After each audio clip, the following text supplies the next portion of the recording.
You were likely in that place of misalignment where you're like chasing after this thing. You're trying to make this money. You're trying to get this house. You're trying to do the things for your family or to your spouse. Like you're just trying to achieve the thing that you think you're supposed to achieve, the responsibilities you think you're supposed to hold. But there's this feeling that could be adrift or unfulfilled or restless or discontented or burned out. Not because you don't know what to do, but because you aren't being aligned with who you wish to be.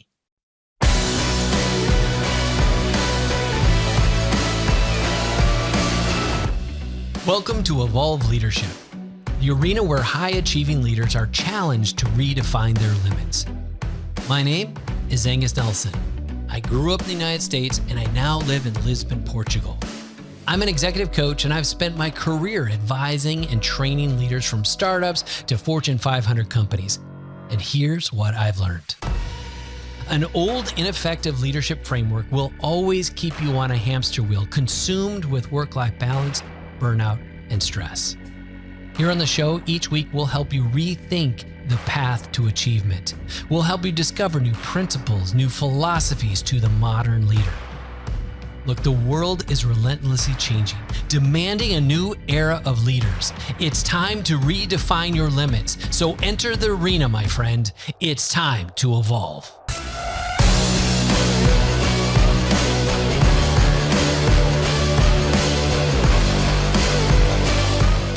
Welcome to the Evolve Leadership Show. My name is Tim McClagan. I'm the senior coach here at Evolve.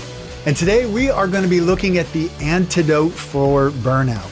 Angus is going to be talking about the number one weapon that you can use against feeling restless, unfulfilled, disconnected, and ultimately leading to that burnout. Now, in leadership, you've experienced this in one way or another where it feels like the check engine light of your soul is on.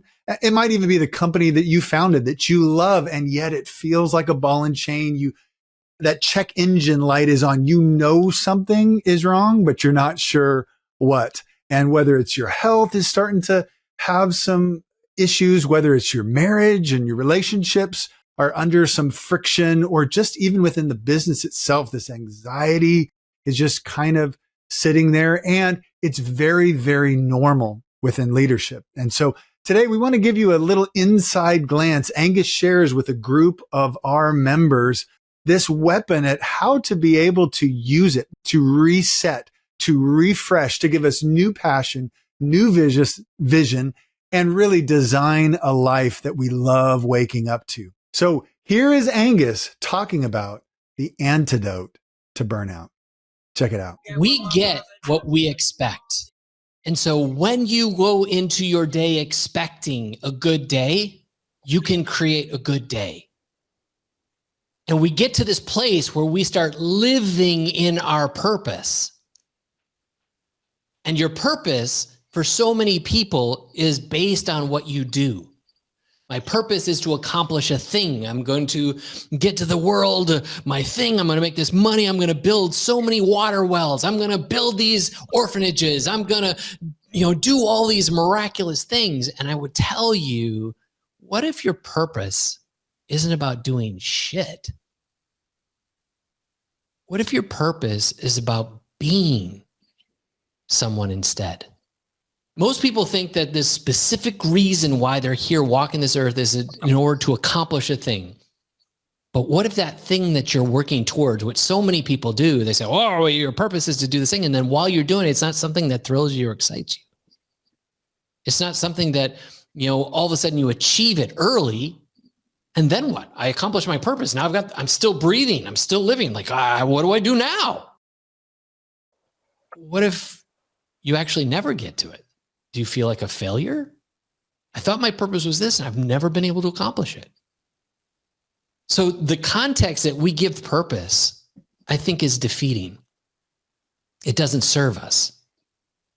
But what if purpose instead is like a resolve or a determination? And Mark Twain said this. He said, the two most important days in your life are the day you're born and the day you discover why. So what if you set your purpose not in order to do something, but in order to be something? So before this group, you were likely in that place of misalignment where you're like chasing after this thing. You're trying to make this money. You're trying to get this house. You're trying to do the things for your family or to your spouse. Like you're just trying to achieve the thing that you think you're supposed to achieve, the responsibilities you think you're supposed to hold. But there's this feeling that could be adrift or unfulfilled or restless or discontented or burned out. Not because you don't know what to do, but because you aren't being aligned with who you wish to be. And this shifts you from a place of passivity, the state where you're just trying to like, I just want these doors to open. I want somebody to pick me. I want somebody to give me an opportunity. I want something from someone or something else. Instead, you shift in this place of an active state. The impact of living without a purpose creates more stress, more anxiety, more, lack of performance because you're all like in your head. Your personal relationships can suffer. All this stuff is reduced life satisfaction. But Viktor Frankl, who said this, he said, when a person can't find a deep sense of meaning, they distract themselves with pleasure, which is why people get into, going to the bar for dart night, going to the bowling alley, watching Sports Center, like doing all the things, TikTok, swipe, Instagram, woo, like because they don't have the purpose. And it's again, not because of what they're doing, but because of who they're being. And so when a leader gains clarity on his true purpose, outlining the kind of person he aspires to be, how he's going to show up for the world, suddenly you step into untapped potential, unwavering determination. You're in this place of this understanding, and that will propel you into accomplishing and achieving things you never otherwise would have been able to, because the focus is on who I'm becoming, who I'm being. And in my being, I can create. And so in that, suddenly you're in this place of character, a place of fostering resilience, a place of courage, audacity, confidence, tenacity to overcome whatever obstacle or thing that hinders your journey. So living in alignment with your purpose, it manifests improved health, well-being, performance, relationships, happiness, overall self-satisfaction. I'm a fit motherfucker. I'm going to be around for a long time. I'm going to be in the best shape of my life because it's the kind of person I show up as. So the things I put in my mouth are healthy. The things I do with my body are healthy. And I make choices that now get me the results of the person I wish to be. It's super powerful when you make this shift. Nietzsche said this. He said, if you're not familiar with Friedrich Nietzsche, he said, he who has a why to his purpose can bear almost any how. I told you before, it's not our responsibility to figure out the how. And ultimately, sometimes when we're walking into the thing that we're doing, sometimes we'll face resistance and headwinds. And I would tell you those things are actually there to serve you. They're there for you, not against you. Because they're shaping you into the person you quested to become. So when you're facing the things that feel hard, it's not like, oh my God, what am I gonna do? Panic, scarcity, woo. It's like, no, what's the lesson to learn? What's the wisdom to gain? What's the profound opportunity I have in this moment? And what does this make possible? And so many leaders have transformed their lives and their world around them by finding and aligning with this purpose, who they wish to be. So we know this nerdy guy. I love to watch the old Microsoft launch videos from the early 80s. And you see Bill Gates and all of his nerdy friends on the stage and they're playing some music and they're all like, whack, whack, whack, whack, whack. Like, who are these people who are like conquering the world? And they're the most nerdy, geekiest people. And yet Bill Gates, who co-founded Microsoft, right? He shifted his focus from technology, right? Microsoft, to philanthropy. Because he shifted and said, I want to be known for something different. I want to be someone different. And his identity was no longer enraptured in the doing, the work of Microsoft. It's working into making the world a better place, and so he came up with the Gates Foundation.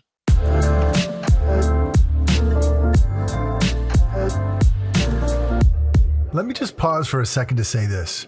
There is one trait that you will find in every successful leader, no matter their industry, no matter their role. And that trait is action. And we want to inspire ambitious leaders like you to bet on yourself and take action on those audacious goals that you see in your heart. That's why we created our 90-day accelerator. It's a results-driven, battle-tested framework designed specifically for high-performing leaders like you to get unstuck and propel you towards your goals. And in just 90 days, you won't even recognize the person you used to be. To be a part of this elite community, go to evolveleadership.org. Now, back to the show.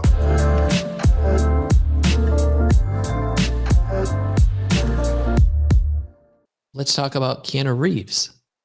He didn't want to be a superstar. He didn't want to be only known for, being the actor. He's also a musician. He's a bass player. He's a really good bass player too. But even that wasn't it. He wanted to be known as someone that could be real, tangible. And as such, he's known as one of the most sincere and kind actors in the business. Despite his superstar status, besides the amount of money people pay him to be in a show. And his purpose seems to revolve around maintaining humility, regardless of the fame and success. This is when someone aligns themselves to, who do I want to be? And then what they create becomes a result of that. So I want to give you guys a couple of strategies about aligning to your purpose. As you're doing this work, as you're leaning into this 10-minute motivator, you're now at the stage in our program where you may go back to your 10-minute motivator in the morning. You're like, this part needs to be upgraded. This needs to be more challenging. Because you're starting to see that the things when you started were for the guy who started. But now you're further ahead, you've matured, you've grown in this new understanding. You're like, wait a second, there's more. I can be more. And so upgrade that shit, right? So spend some time in self-reflection, explore what are the things of your passion, skills, values, experiences? What's the things you like to do that are physical? Like I like to go for a walk. Me, right before this call, I'm trying to get in my steps for the day. And I grabbed a cigar and I went out to the park here. And it's about 1 mile if you go around the entire thing. Now, I didn't make it up the stairs the other side, so I didn't make the complete mile. But I went all the way around. I get to the big fountains. I stopped there and I just kind of took it all in. I just smoked my cigar. I didn't take headphones. I wasn't listening to a podcast. I wasn't listening to an audiobook. I just wanted to be in the moment. And I'll get my steps in. And I'm going to enjoy a good cigar. And I'm going to be present. Number 2, visioning. Creating a compelling vision of your life, of what it looks like when you're aligned with your purpose. When I'm in peace, when I'm in presence, when I'm kind, when I've got character, when I've got, these different things of my nature. Start seeing yourself as that person, as that leader, which brings me to the third piece, which is alignment. Making choices in light of this alignment, right? Is the thing I'm doing right now matching with the kind of person I want to be right now? Is the thing I'm going to dive into, the time I'm going to give, the people I'm going to hang around, do they complement who I'm being? There are some people that maybe you need to give less time to or no time to. Maybe there's some habits or routines that you do that you're like, this isn't serving me anymore. That big bowl of, so for me, there's these little German sweet things that my daughter bought while she was here, my oldest daughter, last Christmas. I'm not a candy person. I don't really have a sweet tooth. I do like chocolate. Give me a Snickers bar any time of the day. I'm a wolf it down. That's my go-to. But I don't get into Skittles. I don't get into super sweet, fruity, whatever. Except these fucking gummy things that are just phenomenal. And they're sugar coated and whatever. And if you put a bag in front of me, I'm going to eat the whole thing. And I was doing it all last year. And I was like, I'm just going to have a couple. I could not stop at a couple. And so I'm like, you know what? I don't buy those things anymore. Unless there's a special treat, maybe we're having a movie night. Maybe I'll do that on once in a blue moon, but I'm not the kind of person who's going to shove that much sugar in my mouth anymore. I'm not going to do a big old bowl of ice cream. I'm going to get a little coffee mug and I'm going to put a little bit in the coffee mug. And once it's done, it's done. Like finding ways that complement my goals is just a simple health choice of like, no, this is who I am. And there's other things. Who am I? How do I want to show up? And the fourth piece is emotion. What emotions light you up? What if every day you could resonate and recreate a certain kind of emotion? Joy, excitement, passion, drive, like whatever that, I don't know if drive's a passion, but something like that. Like what's that thing that makes you just like, oh man. And what if you let your purpose being, I want to recreate this in every person I come in contact with. You know, if you think back to your childhood or your teen years and capture the times that made you feel the most powerful in this emotion, or maybe you were the class clown and you made people laugh, or you made people feel joy, or maybe people feel seen, people feel heard, and then chose to recreate those emotions through your work or your nature. And suddenly you feel alive simply because this is who you are and you're being this person. So there's four things again: self-reflection, explore your passion, skills, and values. 2, visioning, seeing yourself as this person. 3, aligning your choices, your habits, behaviors. And 4, your emotions, recreating the kinds of emotions on a daily basis of the things that make you feel alive.